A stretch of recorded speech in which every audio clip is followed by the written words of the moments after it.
எங்க பாப்போவே உங்க பிரசன்னத்தை விட்டுட்டு எப்படி வாழுவேன் உங்க சமூகத்தை மறந்து.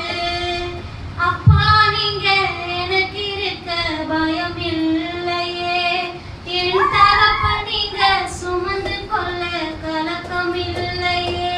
நீங்க போதும், நீங்க போதும், நீங்க போதும், நீங்க போதும், நீங்க போதும்.